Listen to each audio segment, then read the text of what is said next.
Jadi ternyata Allah naikkan derajat kita itu, ditambah gitu, itu saat kita menghamba. Makanya sering saya katakan, kalau kita rajin sujud menunduk, Allah pasti mengangkat. Tapi kalau orang banyak mengangkat, Allah pasti tundukkan itu. Ya, pasti ditundukkan dengan cara apapun. Nah, jadi termasuk rumus ilmu pengetahuan. Kalau ingin ditambah ilmunya, Allah kasih tambahan, maka naikkan status abdunnya. Dan di Quran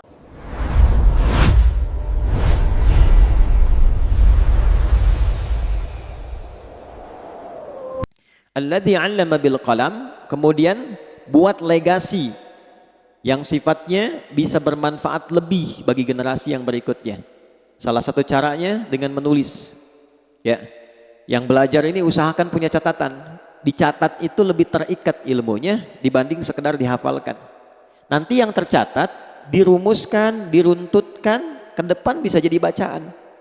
Walaupun orangnya sudah tidak ada, meninggal misalnya, tapi kitabnya masih ada, maka disitulah kemudian namanya akan abadi. Keabadian itu yang memuliakan Allah. Imam Syafi'i nggak pernah kita lihat, ya kan? Nggak pernah berjumpa, nggak pernah, masanya berbeda. Tapi karyanya sampai sekarang masih bisa kita akses, dan dengan itu beliau dimuliakan keabadiannya.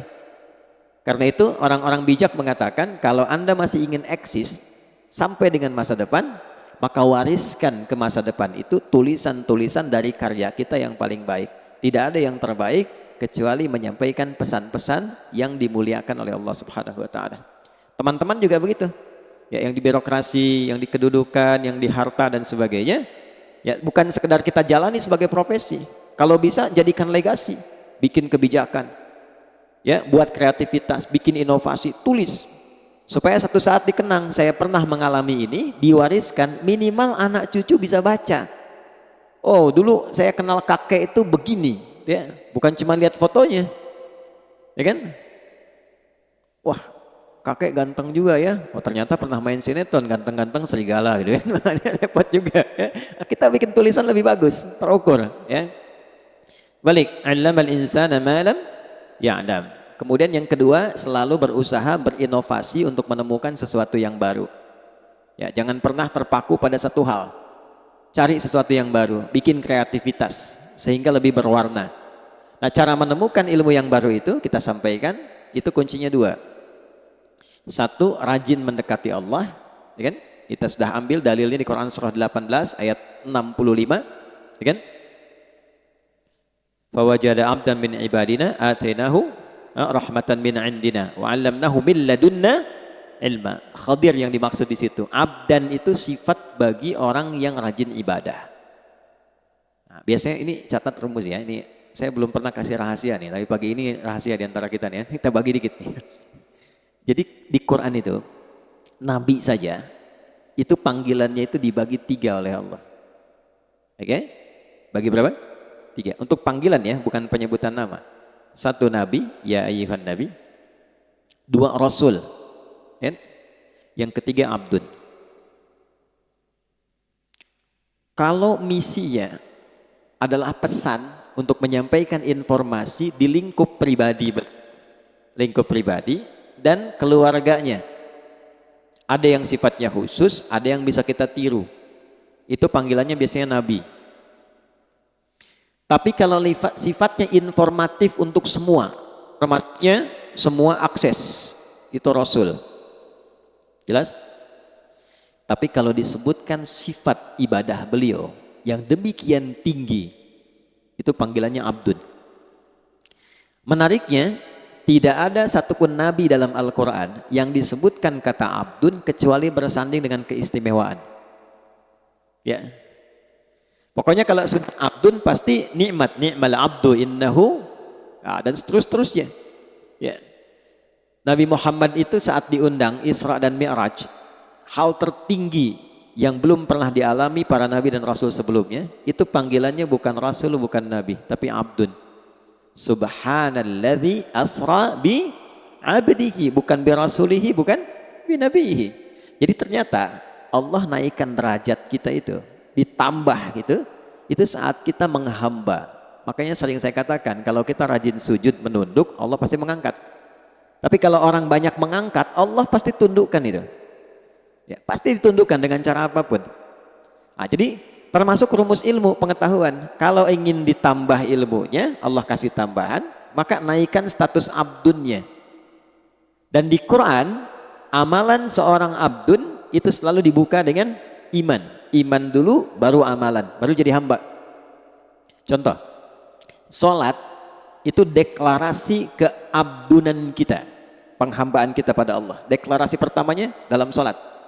Karena itu kita katakan, iyyaka na'budu wa iyyaka nasta'in. Ya Allah, kami sekarang sebagai abdun, kan?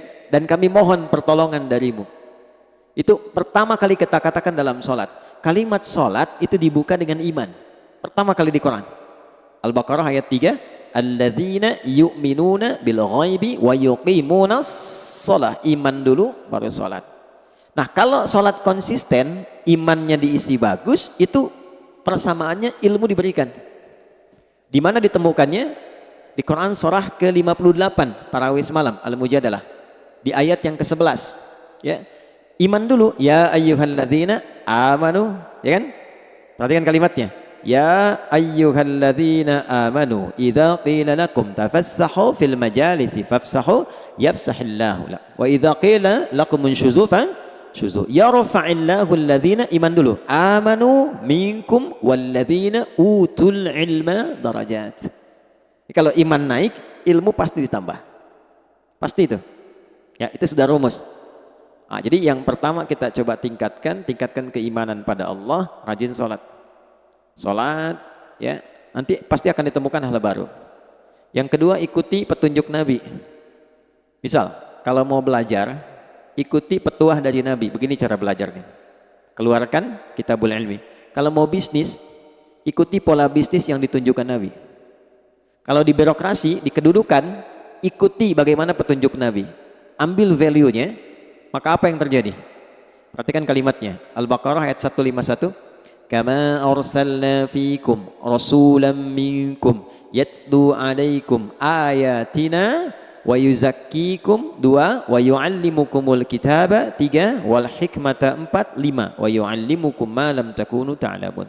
Orang yang cenderung mengikuti prototipe kehidupan Nabi, cara yang Nabi ajarkan, gimana menjalani hidup, salah satu keistimewaannya Allah kasih pada orang itu apa yang belum ia ketahui. Nah, teman-teman di serse misalnya kan, kehakiman dan sebagainya, kadang-kadang mau nyelesain kasus susah tuh, mau nemukannya. Sholat, minta petunjuk. Ya, tiba-tiba selesai ketiduran, mimpi dapat. Tiba-tiba dapat pencerahan, kemana arah, itu bisa terjadi. Di bisnis begitu. Ya, begitu diikuti polanya, Abdurrahman bin Auf tuh dari mana sih modal pakaian datang ke Madinah, dalam 3 tahun kok jadi orang kaya, kemudian valuasi hartanya di awal sampai 923 miliar dolar, dihitung sekarang itu 14.700 triliun. Nabi wafat, kita coba riset, itu kurang lebih valuasinya 72.000 triliun. Ya. Dan termasuk satu di antara 10 orang masuk surga. Dan selalu punya kreativitas yang baru, yang nggak dikerjakan orang. Orang pilih yang ini, beliau menemukan yang baru. Orang sudah mau deketin yang baru ini, beliau sudah pergi ke kreativitas lain. Jadi hebatnya itu yang dikerjakan orang, itu beliau sudah 2-3 kali 10 step berada di depan. Ya, jadi bikin kreativitas baru, punya inovasi, orang belum ada. Begitu orang ngikutin, ini sudah mengerjakan yang baru lagi. Jadi pantas jadi yang paling unggul di bidangnya. Khalid bin Walid di militer begitu, selalu punya strategi baru. Ya, bayangkan. Ya, kebayang nggak? Belum saya ceritakan deh. Dia melawan Persia coba. Pasukan ratusan ribu, 100.000 pasukan. Beliau cuma bawa 10.000. Itu menemukan strategi baru. Jadi ada seorang di barat itu sampai kemudian meriset bagaimana seorang Khalid itu bisa menjadi jenderal paling unggul di lapangan. Itu dilihat gitu. Dan itu terjadi utamanya setelah masuk Islam. Sebelum masuk Islam hebat dalam strategi perang Uhud. Setelah masuk Islam lebih hebat lagi. Nah, itu jadi bab. Kalau dipelajari bisa sukses di bidangnya. Nah, itulah 'allamal insana ma lam ya'lam. Nah, yang kemarin kita telah berhenti di ayat 6 sampai 8-nya, kalau sudah sukses jadi apapun. Nih, jadi ilmuwan, jadi ulama, ya kan? Pebisnis kaya, kedudukan jadi jabatan, jadi jenderal, macam-macam birokrasi, udah jabatan tinggi. Kalla, jangan pernah terjadi. Innal insana la yatgha. Jangan pernah terjadi munculnya potensi-potensi menyimpang, bersikap berlebihan. Ar-ra'ahu istaghna, karena sudah merasa lebih dari sebelumnya. Karena pasti peningkatan sesuatu akan merubah karakter dan gaya hidup. Bab gaya kan sering saya ulang begitu, F1 sama dengan F2, dikonfirmasi di fisika. Metafisik itu dengan fisika dekat. Ya, orang kalau gayanya pelan, gak kedengaran pukulannya. Tapi kalau kencang, bunyinya kencang.